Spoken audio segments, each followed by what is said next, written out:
I do like obviously Yuri. I do like peculiar names. Yeah, Uh, when I was a kid, I think there's a period in my life where I didn't like being called Yuri because I felt like I stood out, and like it's a different name, like it's not a common name.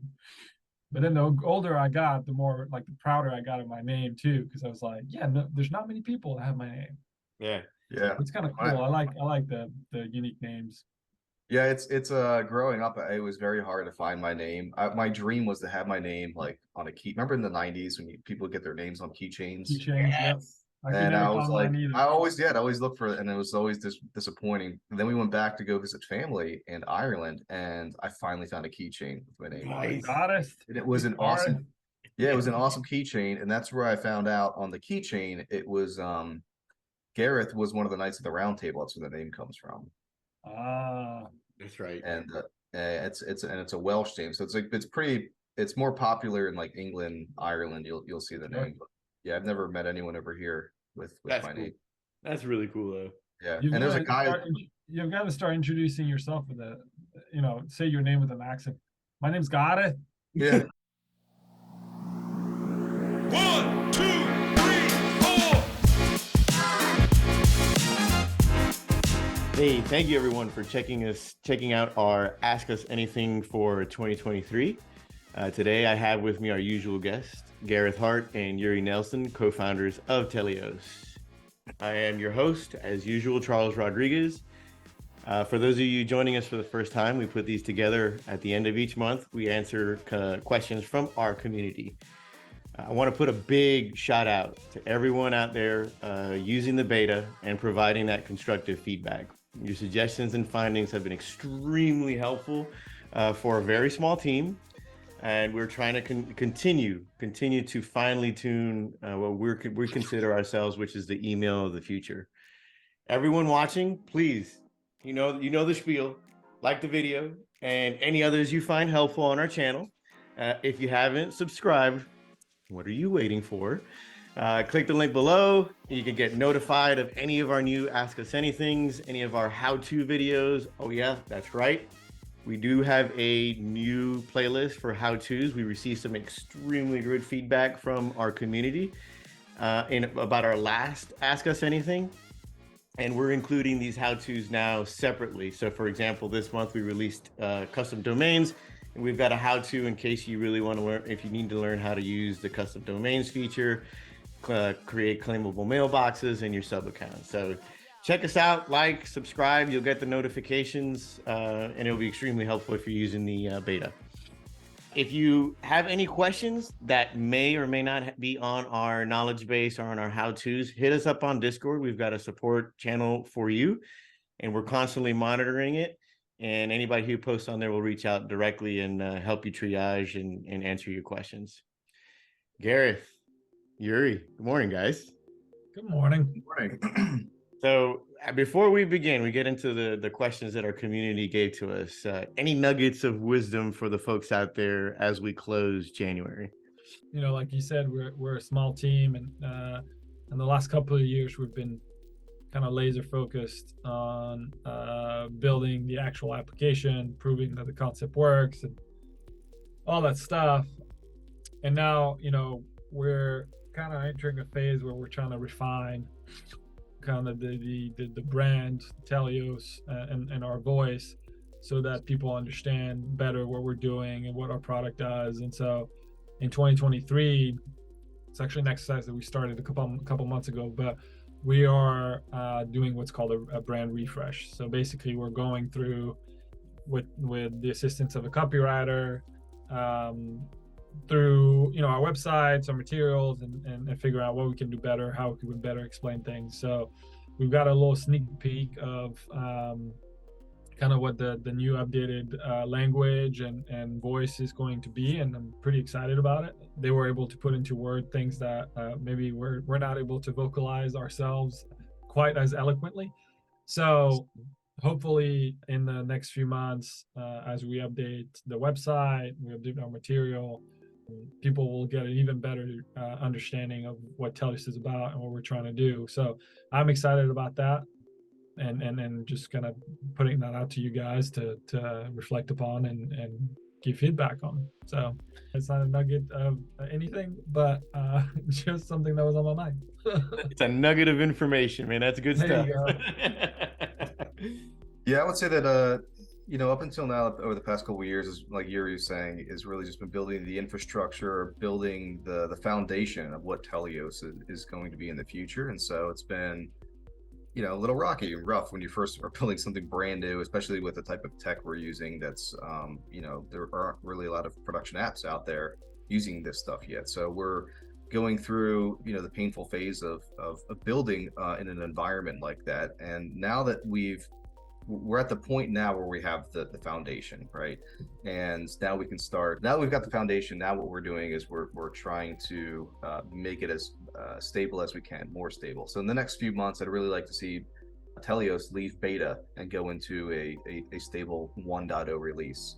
And with that, mobile in the next few months as well. So that's really going to be our focus over the next 3 months. And then after those 3 months is really going to be about scaling and then improving upon, like you were saying, our marketing and branding and just our education around why you would want to use Telios versus Proton Mail or another email service, right? Because whenever you've got something that's kind of new on the market, there's a little bit of education, I think, that goes on there, and there's a little bit of a gap that might be there, and a lot of that, I think, comes from us, but also the community that's using it too. I think the word of mouth outreach is probably the most powerful, and so if we can get our current community to understand it and be advocates for it, I think that's something we really want to focus on as well.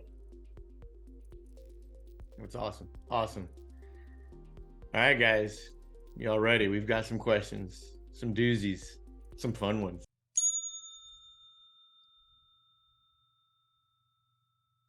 First question for the Ask Us Anything. When will the Android app become available? So we don't have any hard dates for these, but I will say that Android will be coming after iOS mobile. That was always our plan, to focus on iOS and then Android coming out shortly after. So the iOS app, we hit a snag around November, December of last year when we upgraded all of our dependencies and we couldn't get the app to rebuild, even though it was, for the most part, feature complete. We've just gotten unblocked with that issue as of last week. So now we're just testing all the features right now to make sure everything's still stable. We've got one thing we're working on. The app gets backgrounded and comes back into the foreground, making sure that connection is still there. And then we're going to be pushing out that test flight for beta users to start using. And then from there, going into the App Store. After that, then we're going to go and release for Android. So again, no dates, but it'll be happening shortly after the iOS app releases.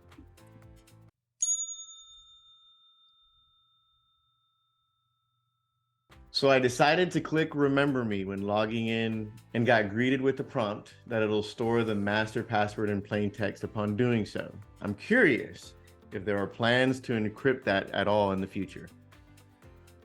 So if we did that, then we'd just be back to square one again, which is why we had that prompt. So your master password isn't stored anywhere. It's just the password you have in your head, and that password is what decrypts a file that has the encryption key to get into all of your data. So if we encrypted your master password, then we would need to have another password. So we just get in this like infinite loop, right? So that you have to have something that's unencrypted to be able to decipher an encrypted message or file, right? So yeah, I would say that, and we put that message there because we want users to know, like, if you want the convenience of having this remembered for you, that we do have to save it in plain text on disk. It never leaves disk, but that's what we need to do in order to relog in automatically with your master password. Yeah, I mean, the reason we put that in too is in response to a few people asking for not loving having to type their passwords and over and over again. And I think long term, we've discussed about potentially adding stuff like biometric, or maybe leveraging like on system like face recognition or whatever to help you unlock your account. We're just not there yet. in terms of like, feature importance, putting that in is not kind of the top of the roadmap. So in the interim, we just kind of put that remember password for people that wanted that, because it was something that was easy to do. But again, from a security standpoint, it's not something that's initially recommended to do, to store your password like that. So hence the message or the warning or whatever.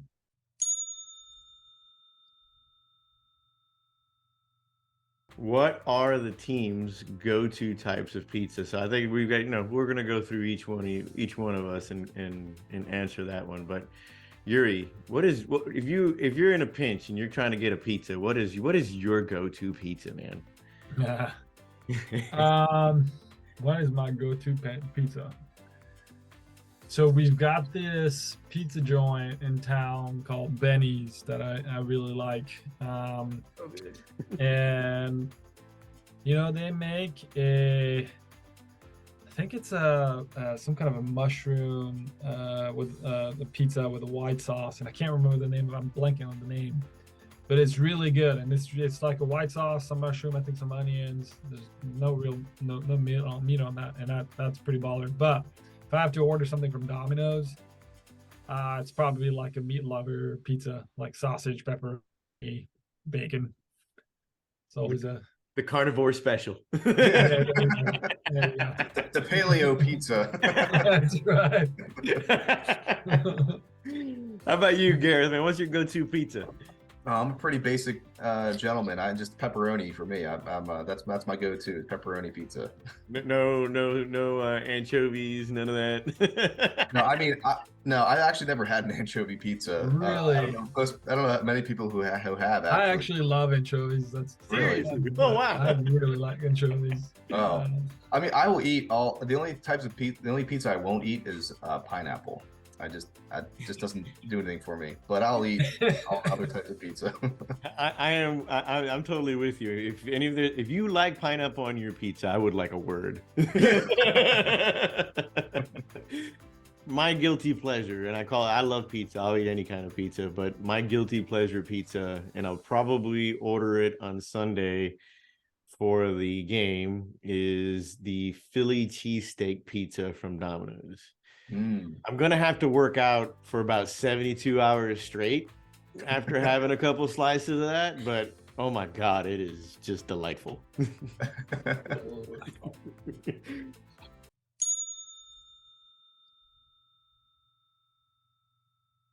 What marketing efforts do you have in mind to convince the average person that a decentralized email protocol would benefit them? And furthermore, how do you plan to convince users who are privacy conscious to use your service instead of other competing solutions? That's a really good question. Yeah, so none of us are marketers, so we're doing the best we can with trying to navigate our way through that. We do have some folks who are a new advisor who's going to be coming on board, who's helping us out with the marketing and sales, which is great. But when we first started working on this, my thought was, for the average person, I think the privacy security aspect is kind of a hard sell in some ways, right? Because sometimes they have to get pretty technical. And I know if I'm talking to my mom or grandmother or somebody not very technical, and I'm talking about end-to-end encryption, I mean, they just I get the 1,000-yard stare, and I know I've lost them there, right? So when we went to go build Telios, I was like, let's make it the most private and secure email service out there, but let's also make it have a lot of merit outside of that. So somebody would come and use the service, maybe not even knowing what it's doing in the background, and they like it for some of the other features we have. So for instance, the aliasing, I think, is one of the coolest features that I haven't seen done in another email service the way we've done it, where you can, for those who haven't used it yet or aren't familiar, you basically can create unlimited, depending on your plan, unlimited mailboxes that aren't tied to your main inbox. And so every time you sign up for a new service, you can just give them a different email alias. And when you do that, it creates a new folder or mailbox inside the app. And that way you can kind of just keep all your junk mail separate from your main inbox. And I always thought, like, man, that's such a useful feature. People would use Telios just for that and maybe not even care like how private and secure it is. And so that was kind of the thought going into it. I think we're going to have more things coming on the pike that are similar to that, like the ideas we have for file sharing. I think a lot of businesses and just regular consumers will find really useful that other email services haven't done yet. And so that was kind of our strategy there. And then for the folks who already are, privacy conscious, I think we've been trying to put out videos and explainers. I think we're going to try and do more on that front. We're just, like Charles mentioned, we're a small team, but I would love to have more easily digestible small videos explaining at a very high level just what we're doing that's so different and makes it so powerful and secure versus other email services. And so somebody coming to Telios can start at the top and just see the features for what they are in the app, and then they can kind of like dig down as deep as they want for the more technical people to kind of see what we're doing under the covers. Yeah, and I think that's also part of the brand refresh I was talking about earlier. I think that will help make the language a little bit more digestible and understandable by a wider audience, as opposed to just the really privacy conscious people. And ultimately, I think we want people to have ownership of their data, to feel private, and it's for us, like, we don't want to switch on the marketing of like the fear mongering of, oh, you're going to lose all your data, all this stuff. No, we want people to come and enjoy Telios because they enjoy the experience, and the privacy and the security is just kind of a big thing, and I think baked into it, and so it's kind of they don't have to think about that anymore. It's just completely baked into the solution, and hopefully they get added value from all the other things that we're putting in there, whether it be file sharing or what have you. So trying to build a comprehensive solution that leads to a good user experience ultimately.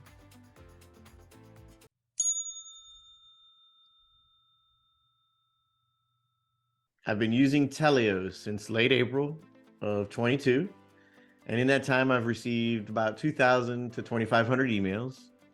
My app data folder is currently sitting at about 475 megabytes in storage. This is less of a concern on PC than it is on mobile.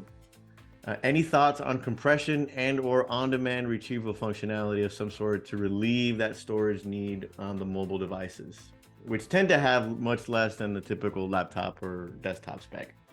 Yeah, no, great question. So we've already stealthily built on-demand into the backend. So when you actually go to sync to a new device, we don't sync all, like if you had 2,500 emails, we don't sync all 2,500 over to the new device. That would just take forever, right?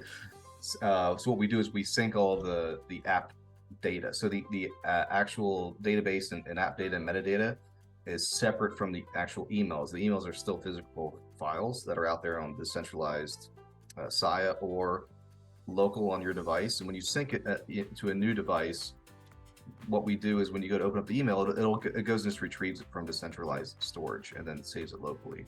So that is a thought that we're going to be doing with mobile, or we're going to have an option or setting to say, I don't want to retrieve and load the file on every single one of my devices to cut down on the storage space. Mm-hmm.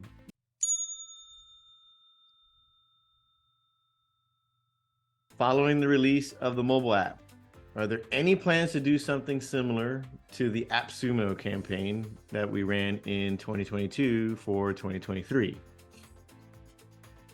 The only thing we have on our roadmap right now, as far as like product releases, are product hunts. So there isn't going to be like a lifetime deal with that. It's just going to be, a kind of a marketing campaign on product hunt. We're going to do it on some other websites as well. But as of right now, we don't have any plans to do any more lifetime deals. We really wanted to offer that for our very early adopters and early users as a way to say thanks, because we know that the app is still very early.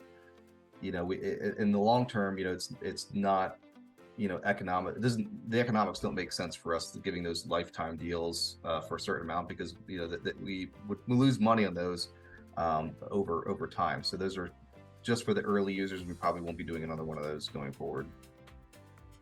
Yep, nothing much to add. Appsumo was great to early on to get some exposure and stuff like that. But like Gareth said, I think going forward we're going to focus on trying to grow the user base, a little bit more traditional ways of marketing, at least for now. It doesn't mean that we won't do any kind of campaign in the future, but again, lifetime deals.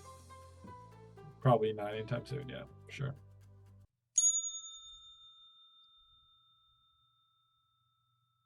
Final question, guys. Is there some type of machine learning or AI plan to be implemented in the future? As of right now, no. There's probably a lot of thinking around how that would even work.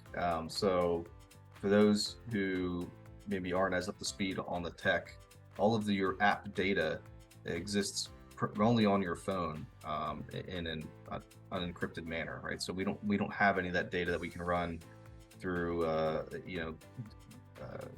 machine learning or AI. And if you wanted to run that on your small data set that's only on your devices, I don't know if A, would make sense, and B, it's very computational heavy, right? So for PC or mobile device, we use a lot of resources. It may not even make sense to do it with that small amount of data. But that's not to say that maybe there's a solution in the future.